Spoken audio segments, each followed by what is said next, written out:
Saat kita merenungkan firman Tuhan, maka roh kita mencari petunjuk dari Tuhan Bapa kita. Saat kita merenungkan firman Tuhan, saat itulah frekuensi hati kita terhubung dengan frekuensi hati Tuhan, sumber kehidupan, jalan dan kebenaran yang sejati. Dan petunjuk yang didapat roh kita dari kebenaran firman Tuhan akan mengajar kita, menyatakan kesalahan kita, memperbaiki kelakuan kita, dan mendidik kita dalam kebenaran. Maka ketika kita melakukan kebenaran Tuhan, hidup kita akan menjadi terang dan garam bagi siapapun di sekeliling kita. Kalau setiap hari kita belajar firman Tuhan, maka hidup kita ini dijagai untuk selalu berada dalam kehendak Tuhan.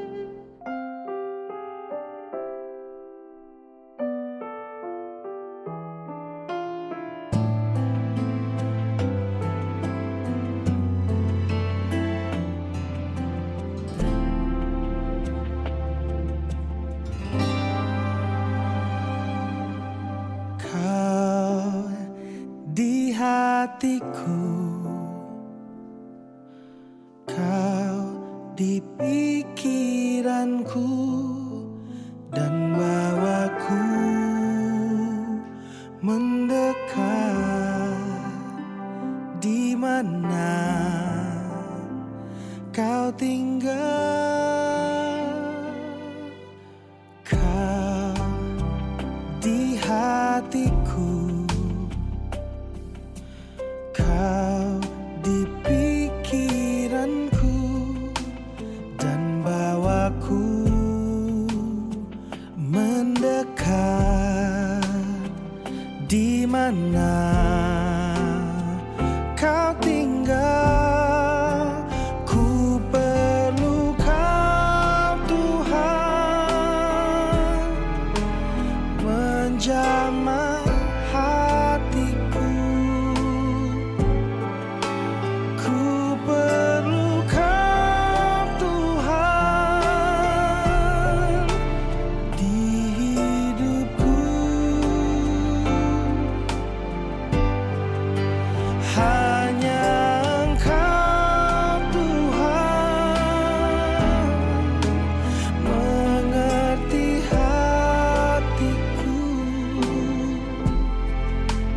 Hanya Engkau Tuhan yang ku perlu.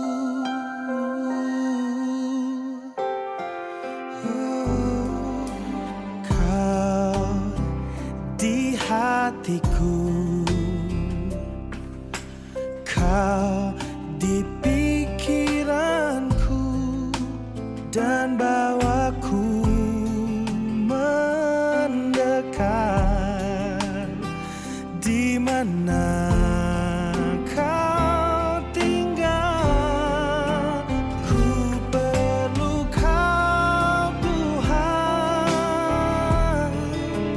menjamah hatiku. Ku perlu kau Tuhan,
Yohanes 15 ayat 4 dan 5. Tinggallah di dalam aku dan aku di dalam kamu.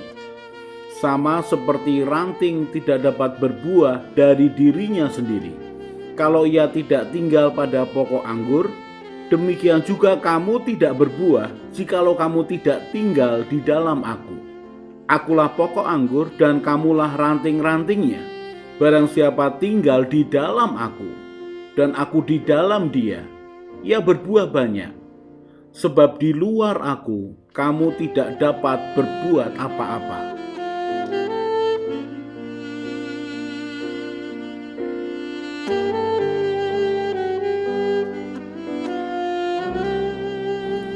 Ketika Tuhan Yesus mengajarkan tentang kerajaan Allah atau kerajaan surga selama dia hidup di dunia ini, maka pemerintahan ilahi, kedaulatan Tuhan semestinya dimiliki atau dihidupi oleh orang-orang yang percaya kepada Tuhan Yesus.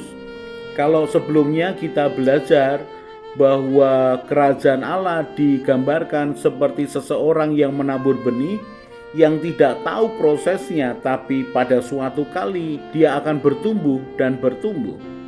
Ketika kebenaran itu diizinkan untuk mengambil alih kendali hidup seseorang, maka lambat laun hidup orang itu akan berubah, dikuasai oleh kebenaran firman yang akan memberikan ketenangan, ketentraman, kehidupan sampai selama-lamanya. Dan kali ini kita akan belajar lagi seperti apa kerajaan Allah itu diumpamakan. Markus 4 ayat 30. Katanya lagi, dengan apa hendak kita membandingkan kerajaan Allah itu, atau dengan perumpamaan manakah hendaknya kita menggambarkannya? Hal kerajaan itu seumpama biji sesawi yang ditaburkan di tanah. Memang biji itu yang paling kecil daripada segala jenis benih yang ada di bumi. Tetapi apabila ia ditaburkan, ia tumbuh dan menjadi lebih besar daripada segala sayuran yang lain dan mengeluarkan cabang-cabang yang besar, sehingga burung-burung di udara dapat bersarang dalam naungannya. Markus pasal yang keempat ayat 30-32 mengajarkan kepada kita gambaran lain tentang kerajaan Allah. Digambarkan kerajaan Allah seperti biji sesawi yang ditaburkan di tanah. Biji ini dikenal biji yang paling kecil. Kalau kita mau menggambarkannya, ambillah satu pensil atau ballpoint, lalu berikan satu titik di atas kertas. Titik inilah yang menggambarkan seberapa besar biji sesawi itu. Begitu kecil. Tetapi Alkitab mengajarkan ketika biji itu ditaburkan ke tanah, ketika dia tumbuh, dia lebih besar daripada segala sayuran yang lain, mengeluarkan cabang sehingga burung-burung di udara dapat bersarang dalam naungannya. Maksudnya apa?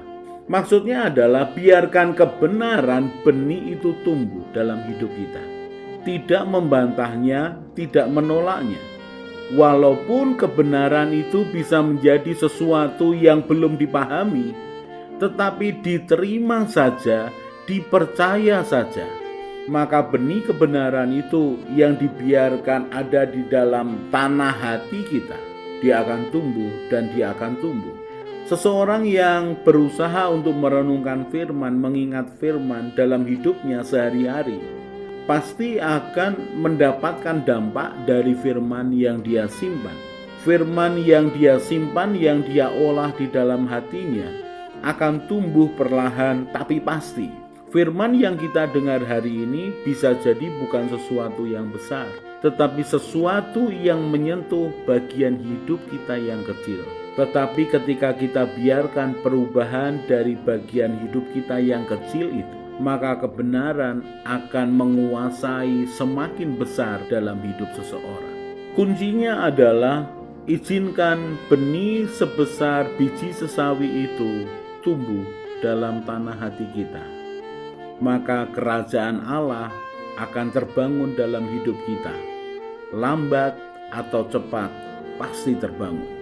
Dan ketika dibangun kerajaan Allah dalam hidup kita, pemerintahan Allah dalam hidup kita, maka bukan hanya kita mendapatkan ketenangan, damai sejahtera, dan ketentraman, tetapi juga orang lain akan mendapatkan dampak, di mana dikatakan di dalam Markus 4 ayat yang ke-32, burung-burung di udara dapat bersarang dalam naungannya. Lalu apakah artinya buat kita yang memiliki kebenaran? Ada orang-orang yang memiliki masalah dalam hidupnya kemudian datang kepada kita, maka dia mendapatkan perkataan hikmat dari Tuhan melalui hidup kita. Dia mendapatkan jalan keluar, dia mendapatkan naungan kehidupan. Ada orang-orang yang tidak tahu harus memilih apa dari sekian pilihan yang ada di depannya, lalu datang kepada kita dan kemudian kita melayani mereka, mengajak mereka untuk kembali kepada Tuhan, menyampaikan akan kehendak Tuhan dalam hidup mereka. Kita memberikan nasihat yang berupa firman kebenaran dalam hidup mereka. Itu digambarkan seperti pohon sesawi yang tumbuh besar dan burung-burung di udara dapat bersarang dalam naungannya. Bagaimana supaya firman itu bertumbuh dalam hati kita?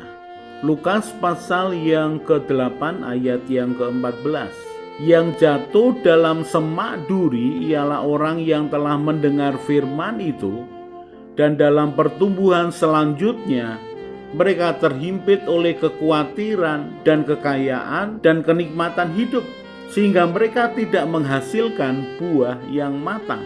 Di dalam Lukas pasal yang ke-8 mengisahkan tentang perumpamaan seorang penabur. Dan di ayat yang ke-14 digambarkan, benih yang jatuh di semak duri adalah seperti orang yang mendengar firman, tetapi dalam pertumbuhan selanjutnya terhimpit oleh kekhawatiran. Perhatikan, menarik ini. Karena firman yang didengar adalah berupa pernyataan Tuhan. Dan kekhawatiran juga berupa suatu pernyataan yang negatif yang muncul dalam hati atau pikiran seseorang. Ketika kekhawatiran atau sesuatu yang negatif muncul, maka orang tersebut memiliki pilihan.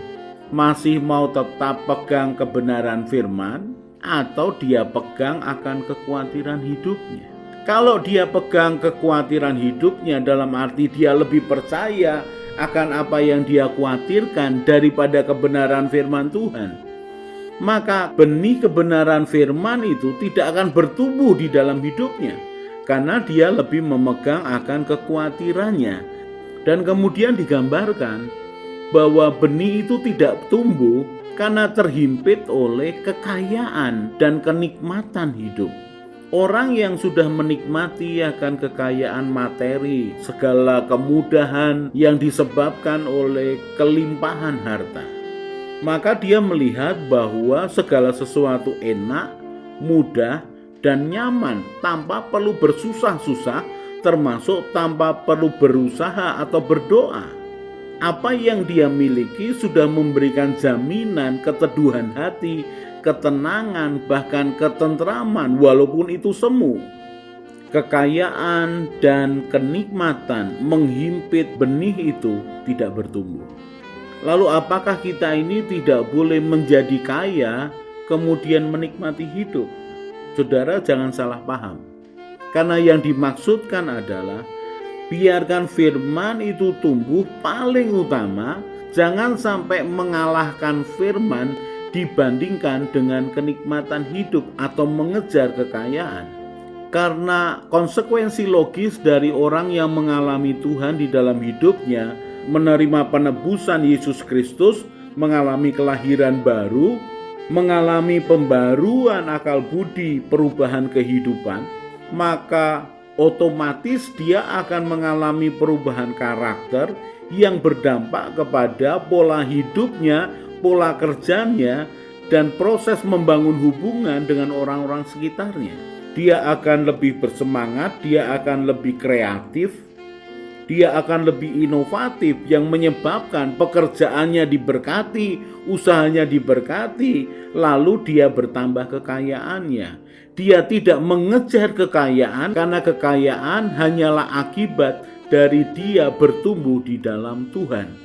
Dia tidak akan biarkan kekayaannya itu menghimpit akan kebenaran firman yang dia terima, karena firman itulah sumber kehidupannya. Firman itulah yang membuat dia menerima kelebihan demi kelebihan. Jadi ketika seseorang menerima kebenaran firman Tuhan, lalu ada pilihan untuk kekayaan dan kenikmatan hidup menjadi jalan pintas, maka dia menyisihkan kebenaran firman, dia memakai akan logika manusiawinya untuk menyelesaikan sesuatu. Dan tanpa dia sadari, ketika itu dijalankan terus-menerus, maka pemerintahan ilahi, di mana Tuhan yang memerintah dalam hidupnya, lama-lama digeser oleh pemerintahan egonya sendiri. Dan ketika itu terjadi, maka Lukas 8 ayat 14, firman kebenaran terhimpit oleh kekhawatiran, terhimpit oleh kekayaan dan kenikmatan hidup. Firman itu tidak bertumbuh kuat. Firman itu tidak diizinkan untuk memerintah di dalam hidupnya. Ketika firman itu tidak diizinkan bertumbuh dan memerintah hidupnya, maka kerajaan surga, maka kerajaan Allah tidak terbangun di dalam hidupnya. Mari izinkan kebenaran Tuhan itu bekerja dalam hidup kita, sekecil apapun kebenaran itu. Mari percaya, tidak khawatir, tidak cemas. Mari percaya ada proses Tuhan melebihi akan kemudahan hidup, di mana prosesnya akan membangun kerajaan surga atau kerajaan Allah dalam hidup kita yang memberikan dampak kepada kehidupan orang lain. Mari berseru biar pemerintahan ilahi, kedaulatan Tuhan ada dalam sepanjang hidup kita.